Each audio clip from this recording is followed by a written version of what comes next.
Greetings of the day class, this is Miss Tabassum and today we are going to start a new topic of English grammar, that is prepositions.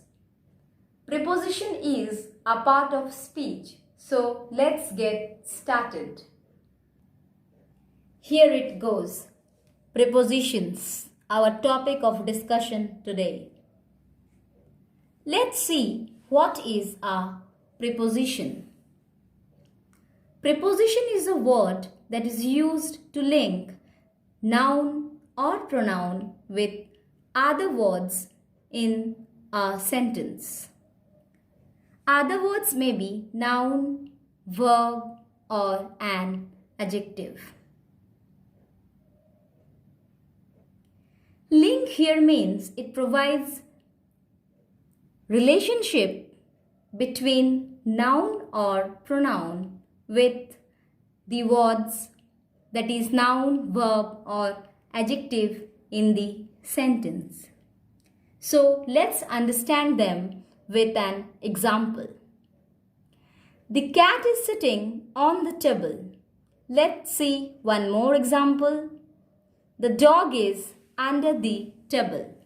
Here, on is used to link table, which is a noun, and the sitting place of the cat. In the second sentence, under is used to link table, which is a noun, and the sitting place of the dog. In the very first sentence, if we omit on and we write the cat is sitting the table, then we are not able to get the relationship between the sitting of cat and the table. Using on, we are confirmed that the cat is sitting on the table. Hence, on is a preposition here. In the second sentence, under is a preposition here. So let's see the definition of prepositions. Prepositions show the relation between nouns or pronouns to other words in a sentence. They can show time, place, and movement. Let's see some examples. The first example, the cow is sitting in the shade of the tree.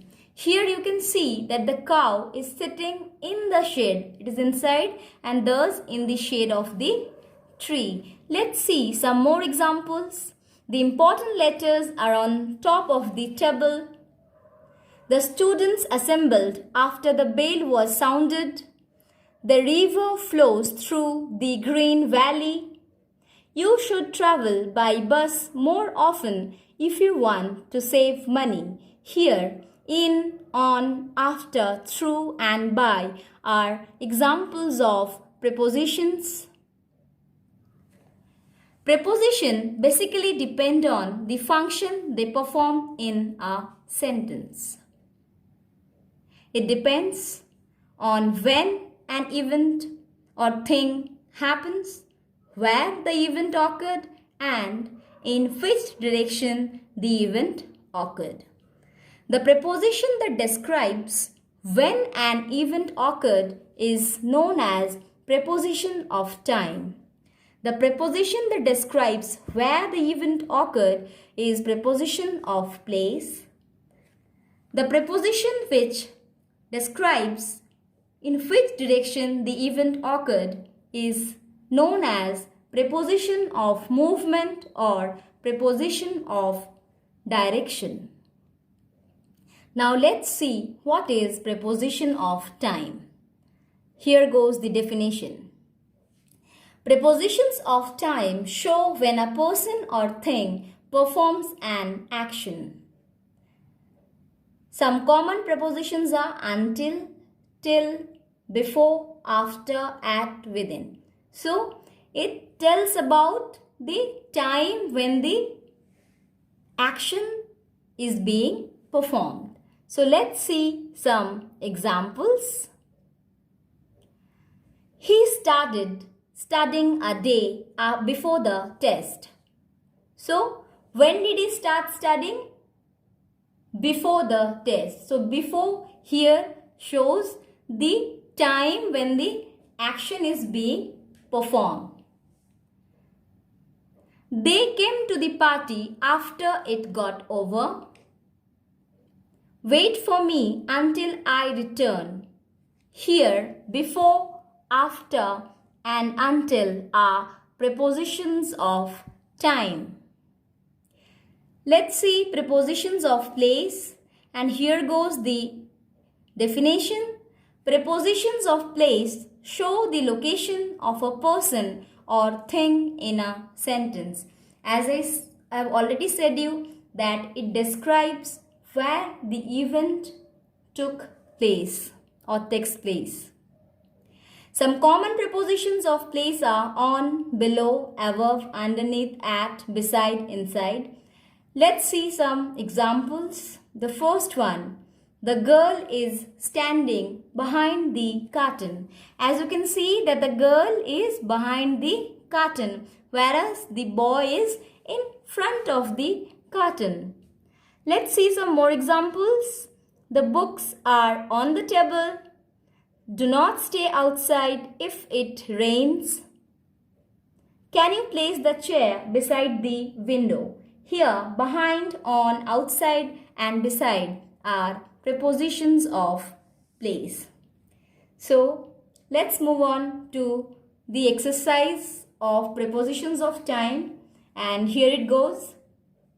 Fill in the blanks with appropriate prepositions of time. Here in the box you can see some prepositions of time.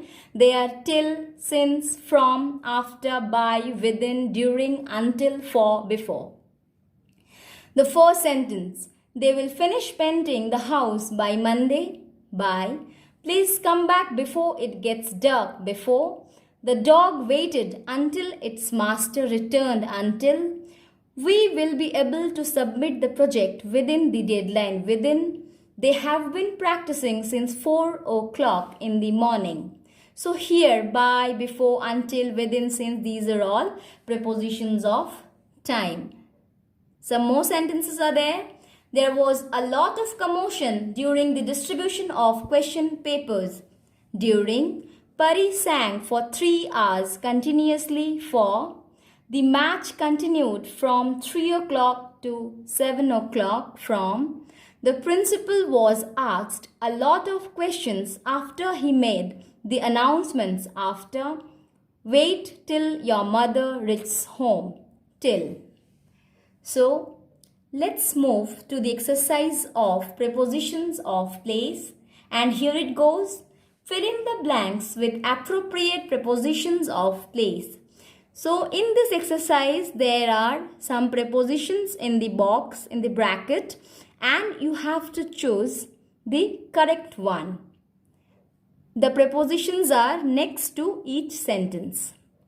The first one, the house dash to ours is being converted into a hotel. Will it be beside or next? Next to ours. He stood leaning casually against the wall. Against. The bunch of keys was found in the bushes in. The hot air balloon rose above the city. Above. The cat jumped on to the roof. On. The bridge was submerged under the rising currents of the river. Under. Who was standing behind the curtain? Behind. The driver came and stood beside the vehicle. Beside. There is a stationery shop just next to my school. Next. The highway is visible from the balcony of our 7th floor. From. So, these are the exercise which contains the preposition of place. So, class, today we have done what is a preposition, the types of preposition, and I have already explained you 2 prepositions, that is preposition of place and preposition of time. In our next lecture, we will be continuing with preposition of movement and prepositions used with vehicle and also complex prepositions. That's all for the day. Thank you so much. Have a good day.